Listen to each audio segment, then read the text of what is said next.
Selamat datang di channel Calon PNS membahas berita seputar informasi PNS dan pemerintahan terkini. Sebelum masuk ke dalam materi, ada baiknya sobat dukung kami. Subscribe, like dan tekan lonceng untuk mendapatkan informasi terbaru di channel kami. Baik, sobat, langsung saja kita masuk ke dalam materi.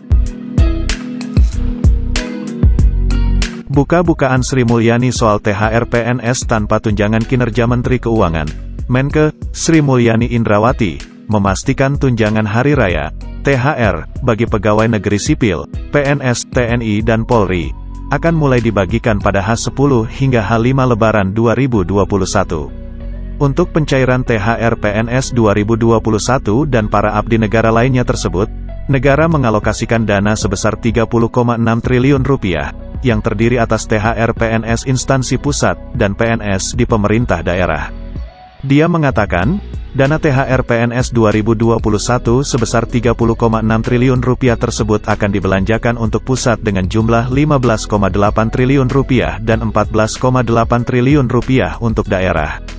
THR PNS 2021 terdiri atas gaji pokok, tunjangan keluarga, tunjangan pangan dalam bentuk uang, dan tunjangan jabatan atau tunjangan umum sesuai jabatannya. Sementara THR dan gaji ke-13 bagi calon PNS, CPNS, terdiri atas 80% gaji pokok, tunjangan keluarga, tunjangan pangan dalam bentuk uang saku, dan tunjangan umum. Komponen THR yang diterima pensiunan masih sama, tetapi bedanya gaji pokok diganti dengan pensiunan pokok.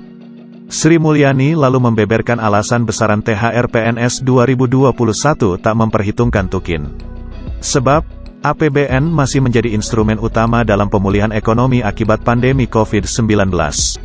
Maka itu, dana dalam APBN harus dibagi-bagi untuk pihak lain yang masih membutuhkan dukungan fiskal, seperti masyarakat miskin dan rentan.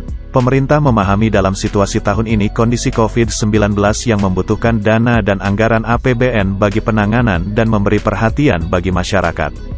Oleh karena itu untuk tahun 2021, pemerintah memutuskan pemberian THR dilakukan seperti pada tahun 2020 dalam bentuk gaji pokok dan tunjangan melekat, kata Sri Mulyani dalam keterangannya.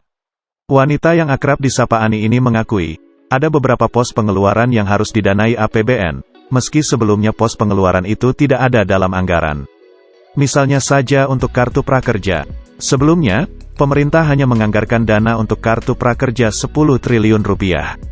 Namun, anggaran ditambah menjadi Rp20 triliun. Bendahara negara ini juga menganggarkan bantuan subsidi kuota internet untuk pelajar dan pengajar.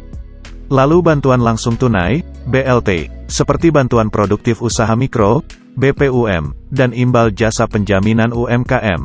Oleh karena itu memang beberapa pos dilakukan refocusing. Namun komitmen pemerintah dalam rangka memberikan THR bagi ASN, TNI, Polri pada Idul Fitri tetap dipenuhi dengan pemberian THR, ungkap Sri Mulyani. Tercatat, pemerintah menganggarkan dana Rp699,43 triliun dalam Program Pemulihan Ekonomi Nasional, PEN.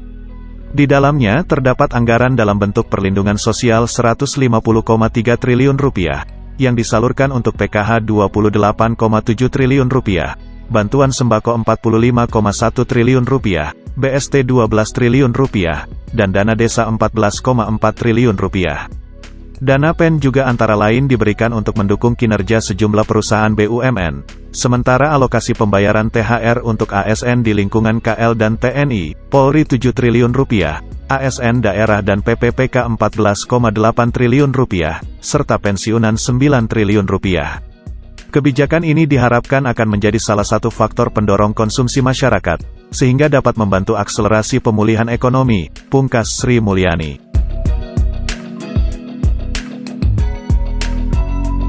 Nah sobat, demikian informasi yang telah kami sampaikan, semoga bermanfaat untuk kita semua. Dukung kami, agar semangat memberikan informasi terbaru. Subscribe, like, dan tekan lonceng untuk mendapatkan informasi terbaru. Sampai jumpa.